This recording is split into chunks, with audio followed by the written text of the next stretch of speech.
नमस्कार, मैं स्वतंत्र कुमार और आप सभी का स्वागत करता हूं आपके अपने चैनल शॉर्ट हैंड टीम पर। तो दोस्तों, आज के इस वीडियो में जनसत्ता के संपादकीय से लगभग 1127 शब्दों के डिक्टेशन को हम लोग लेने वाले हैं। लगभग मैं इसलिए बोल रहा हूं, हो सकता है काउंटिंग करने में 2-3 शब्द, ज़्यादा से ज़्यादा 2-3 शब्द ही इधर उधर होंगे, उससे ज़्यादा नहीं हो सकते हैं, है ना। तो हो सकता है 2-3 शब्द इधर उधर हो जाएं, तो इस वजह से लगभग मैं बोल रहा हूँ। वैसे 1127 शब्दों का डिक्टेशन है ये। इसे हम लोग दो अलग अलग स्पीड में लेंगे। पहली बार में 90 की स्पीड में, तो दूसरी और आखिरी बार में इसी डिक्टेशन को हम लोग 100 की स्पीड में लेने वाले हैं। डिक्टेशन के लिए कम से कम हम लोग 2 न्यूज़पेपर का प्रयोग करते हैं। आज अगर हम जनसत्ता के संपादकीय का यूज कर रहे हैं डिक्टेशन के लिए, तो दूसरे दिन हमारी कोशिश ये रहती है कि हम दैनिक जागरण के संपादकीय से डिक्टेशन को लें। अच्छा, स्पीड में क्या है कि एक दो बच्चों ने हमें ये कमेंट किया था कि सर आप 90 की स्पीड में बोलते हो कि मैं 90 की स्पीड में डिक्टेशन को दे रहा हूं, लेकिन एक्चुअल डिक्टेशन आपका जो है 75 का ही होता है। तो आप इसके लिए एक काम करिए, जब मैं डिक्टेशन शुरू करता हूं, जब स्टार्ट बोलता हूं, वहां से आप वॉच टाइम लगाइए, स्टार्ट करिए। और जब मैं स्टॉप बोलता हूं, वहां तक के बीच का समय आप देख लिया करिए कि कितने समय में हमने बोला है। टोटल वीडियो के लेंथ को मत देखिए आप, है ना। जहां स्टार्ट बोलता हूं और जहां मैं स्टॉप करता हूं, उस बीच के समय को आप देखिए। चलिए, फिलहाल हम लोग 90 की स्पीड में डिक्टेशन को स्टार्ट करते हैं। आपका डिक्टेशन स्टार्ट होगा 5 सेकंड के बाद। तब तक के लिए आप रेडी रहें।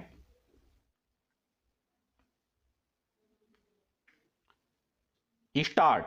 बरसात के दिनों में बाढ़, भूस्खलन और मकानों के ढहने से सैकड़ों लोगों का जान गंवा बैठना जैसे हर साल की अस्थायी स्थिति बन चुकी है।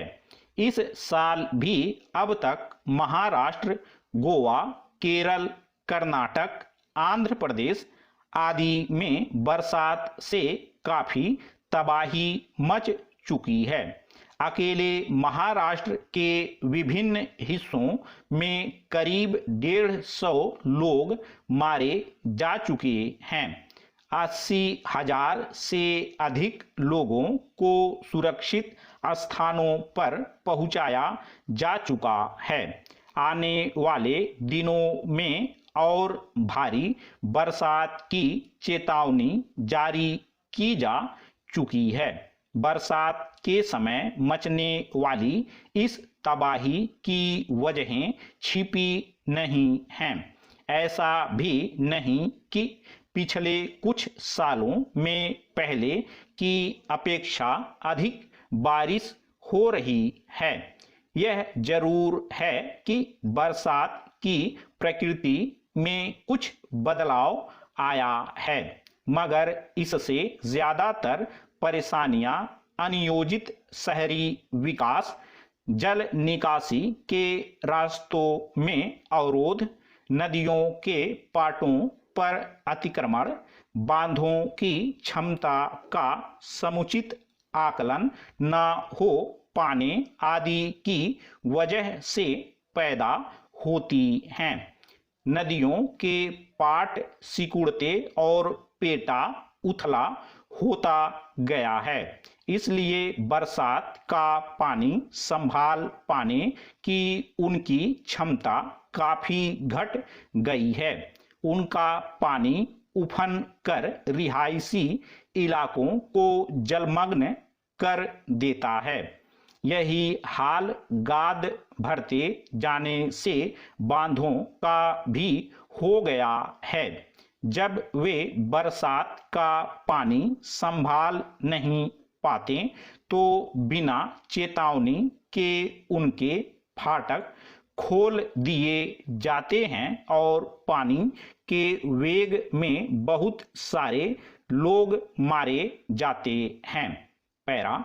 मगर मुंबई और महाराष्ट्र के दूसरे शहरों में बरसात की वजह से पैदा होने वाली दुश्वारियां वहां के नगर निकायों और प्रशासन की लापरवाही का नतीजा अधिक होती है। मुंबई के अनेक इलाकों में बहुत सारे जर्जर हो चुके मकान खड़े हैं, जिनमें दर्जनों परिवार रहते हैं। अधिक बरसात होने से अक्सर ऐसे मकान धसक कर बैठ जाते हैं और कई लोग मारे जाते हैं। इसी तरह पहाड़ी टीलों, नालों के किनारे बहुत सारी बस्तियां बसी हुई हैं, जिनके मकानों की ना तो नींव सही से डली है और ना उनके ऊपर खड़ी मंजिलों के वजन का आकलन किया गया है। तेज बरसात से जब उन टीलों की जमीन धंसती है तो वे मकान भी जमींदोज हो जाते हैं। छिपी बात नहीं है कि ये सारी बस्तियां प्रशासन की जानकारी में बसती और अनियोजित तरीके से फैलती जाती हैं। आखिर पुराने पड़ चुके मकानों को खाली कराने और खतरे वाली जगहों पर रह रहे लोगों को सुरक्षित स्थानों पर पहुंचाने की जिम्मेदारी नगर निगमों की है, पर वे इससे आंखें चुराते देखे जाते हैं। पैरा इसी तरह पहाड़ी इलाकों में अवैध खनन, अवैध निर्माण और सड़कों आदि के लिए होने वाली खुदाई के चलते पहाड़ दरक चुके हैं। नतीजतन भारी बारिश से उनके भूखंड खिसकने शुरू हो जाते हैं। उनकी जद में आने वाले मकान ध्वस्त हो जाते हैं। बरसात के वक्त मचने वाली तबाही को केवल कुदरत का कहर बताकर प्रशासन अपनी जिम्मेदारियों से मुंह नहीं मोड़ सकता। हर साल बाढ़ में फंसे लोगों को सुरक्षित जगहों पर पहुंचाने के लिए राष्ट्रीय आपदा प्रबंधन के कर्मचारियों को हलकान होना पड़ता है। अगर शहरों की बसाहट को सुनिश्चित किया जाए, जल निकासी की समुचित व्यवस्था हो, तो जल भराव की स्थितियों से काफी हद तक पार पाया जा सकता है। ऐसे ही खतरनाक जगहों पर रह रहे लोगों के पुनर्वास की कोई व्यवहारिक नीति बननी चाहिए। इस तरह हर साल होने वाले करोड़ों अरबों रुपए के नुकसान और सैकड़ों लोगों की मौत को रोकने के लिए राजनीतिक इच्छा शक्ति की बहुत जरूरत है। पैरा ओलंपिक के पहले दिन ही भारोत्तोलन में साई खोम मीराबाई चानू ने भारत का सिर ऊंचा कर दिया। देश और चानू के लिए यह हासिल मामूली नहीं है। देश के लिए इसलिए कि 2 दशक बाद भारोत्तोलन में कोई पदक मिला, और चानू के लिए इसलिए कि 2016 के रिया ओलंपिक में कोई पदक नहीं जीत पाने के बाद भी उन्होंने जरा हिम्मत नहीं हारी और जज्बा बनाए रखा। अब चानू सिर्फ एक खिलाड़ी ही नहीं हैं, बल्कि वे लाखों लड़कियों के लिए प्रेरणा स्रोत भी बन गई हैं। चानू से पहले 2000 में सिडनी ओलंपिक में कर्णम मल्लेश्वरी ने कांस्य पदक जीता था। यानी भारोत्तोलन में भारत को पहला रजत पदक दिलाने वाली चानू पहली महिला खिलाड़ी भी बन गई हैं। चानू की उपलब्धि पर इसलिए भी गौर करना जरूरी है कि वे जिस ग्रामीण पृष्ठभूमि से आती हैं वहां खेलों में भविष्य बनाने का सपना भी आसानी से कोई देख नहीं पाता, पर बचपन से ही वजन उठाने की ताकत रखने वाली चानू की इस प्रतिभा को परिवार ने पहचान लिया था और उन्हें हर तरह से आगे बढ़ाया। तभी चानू ओलंपिक के मुकाम तक पहुंची। भारोत्तोलन प्रशिक्षण के लिए जिस तरह का संघर्ष चानू को करना पड़ा, वहीं उनकी कामयाबी की सीढ़ी भी बना। पैरा ओलंपिक में भारत की इस जोरदार शुरुआत से यह साबित हो गया कि अगर खिलाड़ियों को उचित और पर्याप्त मौके मिलें तो खेलों के मामले में देश झंडे गाड़ने में पीछे नहीं रह सकता। चानू से पहले रियो ओलंपिक में भारत को पदक दिलाने वाली महिला खिलाड़ियों में साक्षी मलिक और पीवी सिंधु को कौन भुला सकता है।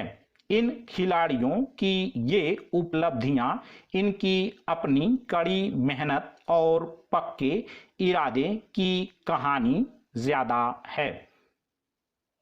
आज भी स्थिति यह है कि प्रतिभा तो खूब बिखरी पड़ी है, लेकिन संसाधनों के अभाव में यहाँ तक पहुँचना सबके लिए संभव नहीं होता। ये दोष हमारी खेल नीतियों का ही ज्यादा है। स्थानीय स्तर पर खेलों को बढ़ावा देने के अगर प्रयास पहले से रहे होते तो आज भारत की स्थिति कुछ और होती। ओलंपिक या दूसरे अंतर्राष्ट्रीय खेलों की पिछली पदक तालिकाओं पर गौर करें तो भारत की स्थिति कई बिंदुओं पर सोचने को मजबूर करने वाली ही रही है। क्यों हम शीर्ष 5 में आज तक अपनी जगह नहीं बना सकें? क्यों नहीं किसी खेल आयोजन में ज्यादा से ज्यादा पदक जीत कर दुनिया को यह नहीं दिखा पाए कि विश्व गुरु भारत खेलों में भी सबका गुरु है?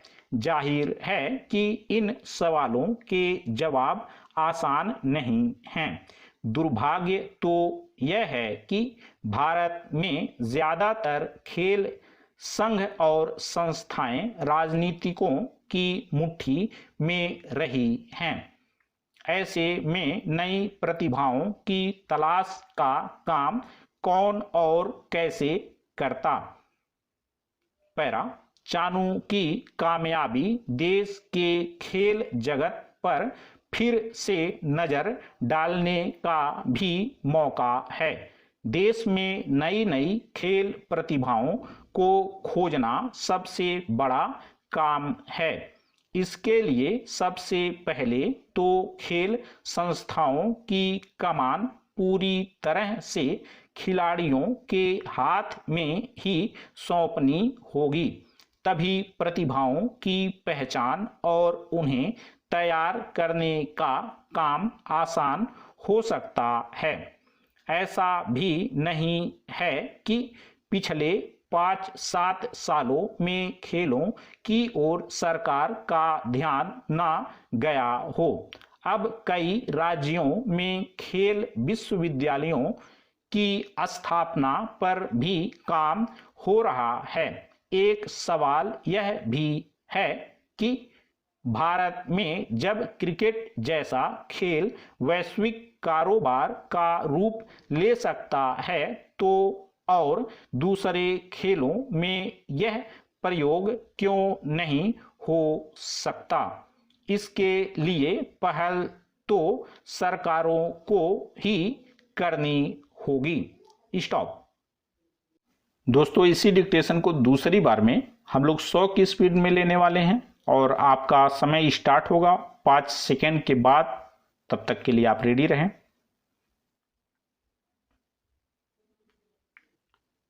स्टार्ट।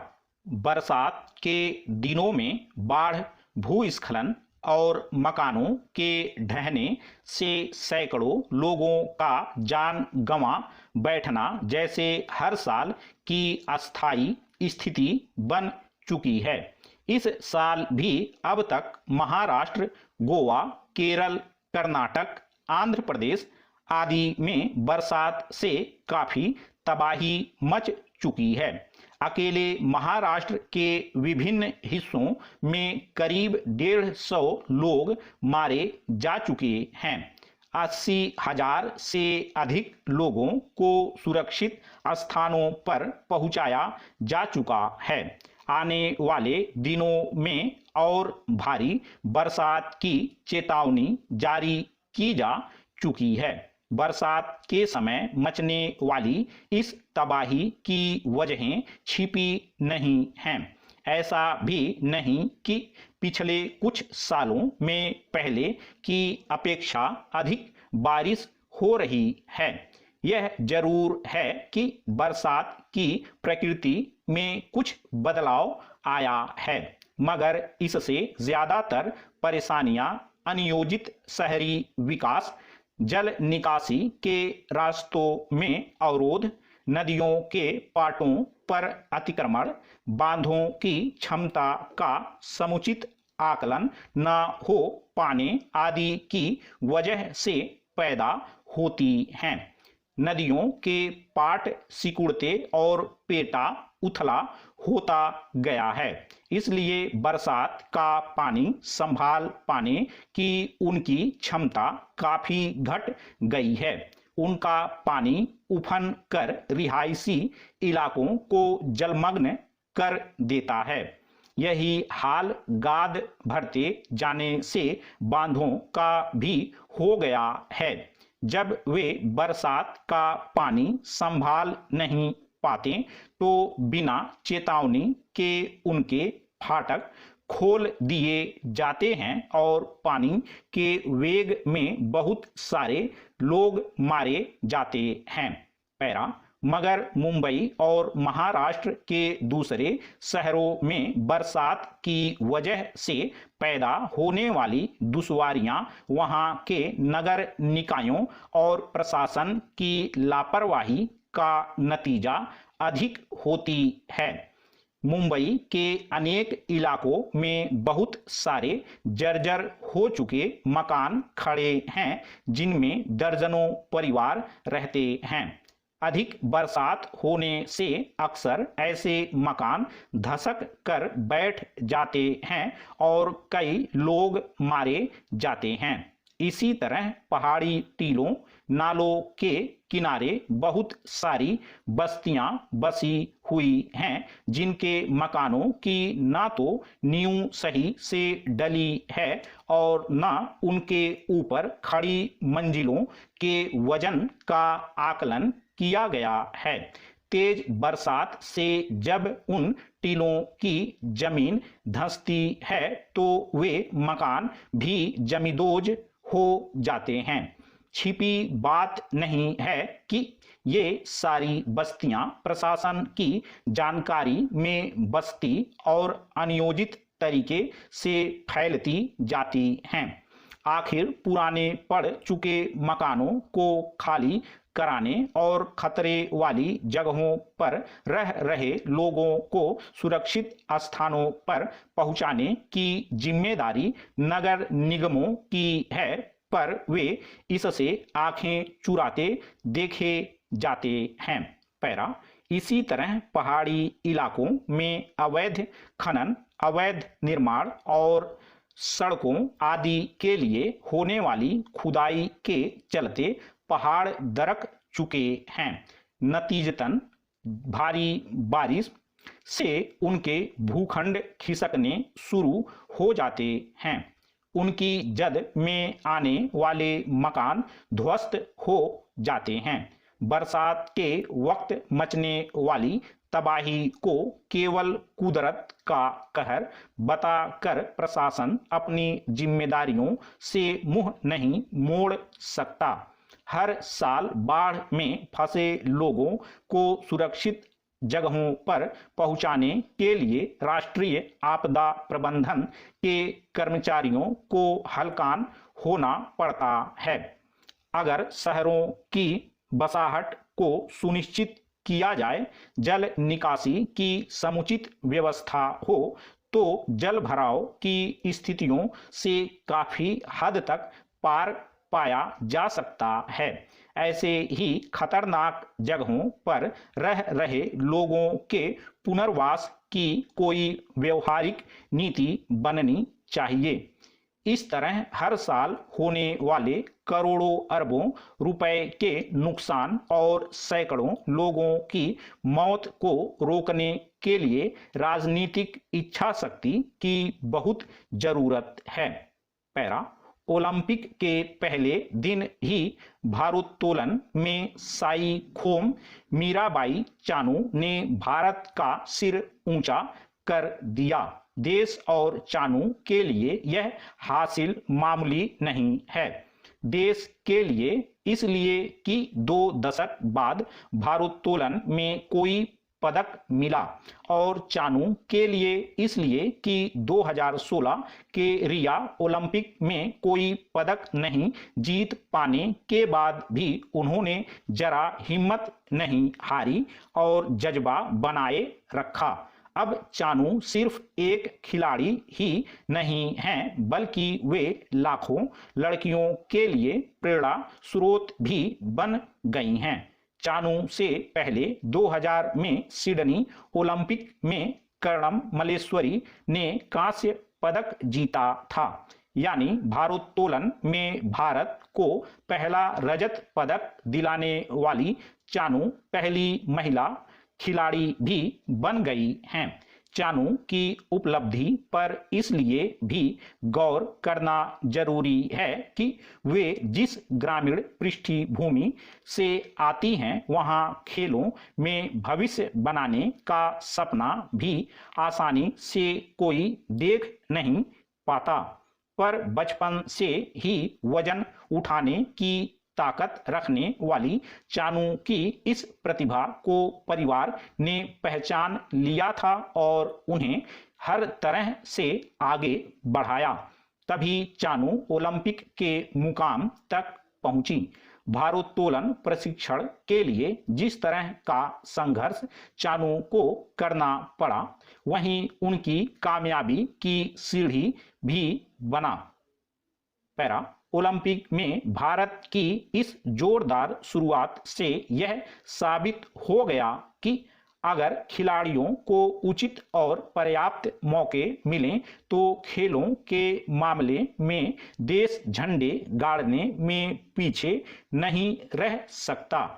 चानू से पहले रियो ओलंपिक में भारत को पदक दिलाने वाली महिला खिलाड़ियों में साक्षी मलिक और पीवी सिंधु को कौन भुला सकता है। इन खिलाड़ियों की ये उपलब्धियां इनकी अपनी कड़ी मेहनत और पक्के इरादे की कहानी ज्यादा है। आज भी स्थिति यह है कि प्रतिभा तो खूब बिखरी पड़ी हैं, लेकिन संसाधनों के अभाव में यहाँ तक पहुँचना सबके लिए संभव नहीं होता। ये दोष हमारी खेल नीतियों का ही ज्यादा है। स्थानीय स्तर पर खेलों को बढ़ावा देने के अगर प्रयास पहले से रहे होते तो आज भारत की स्थिति कुछ और होती। ओलंपिक या दूसरे अंतर्राष्ट्रीय खेलों की पिछली पदक तालिकाओं पर गौर करें तो भारत की स्थिति कई बिंदुओं पर सोचने को मजबूर करने वाली ही रही है। क्यों हम शीर्ष 5 में आज तक अपनी जगह नहीं बना सकें? क्यों नहीं किसी खेल आयोजन में ज्यादा से ज्यादा पदक जीत कर दुनिया को यह नहीं दिखा पाए कि विश्व गुरु भारत खेलों में भी सबका गुरु है। जाहिर है कि इन सवालों के जवाब आसान नहीं हैं। दुर्भाग्य तो यह है कि भारत में ज्यादातर खेल संघ और संस्थाएं राजनीतिकों की मुट्ठी में रही हैं। ऐसे में नई प्रतिभाओं की तलाश का काम कौन और कैसे करता। पैरा, चानू की कामयाबी देश के खेल जगत पर फिर से नजर डालने का भी मौका है। देश में नई नई खेल प्रतिभाओं को खोजना सबसे बड़ा काम है। इसके लिए सबसे पहले तो खेल संस्थाओं की कमान पूरी तरह से खिलाड़ियों के हाथ में ही सौंपनी होगी। तभी प्रतिभाओं की पहचान और उन्हें तैयार करने का काम आसान हो सकता है। ऐसा भी नहीं है कि पिछले 5-7 सालों में खेलों की ओर सरकार का ध्यान न गया हो। अब कई राज्यों में खेल विश्वविद्यालयों की स्थापना पर भी काम हो रहा है। एक सवाल यह भी है कि भारत में जब क्रिकेट जैसा खेल वैश्विक कारोबार का रूप ले सकता है तो और दूसरे खेलों में यह प्रयोग क्यों नहीं हो सकता। इसके लिए पहल तो सरकारों को ही करनी होगी। स्टॉप।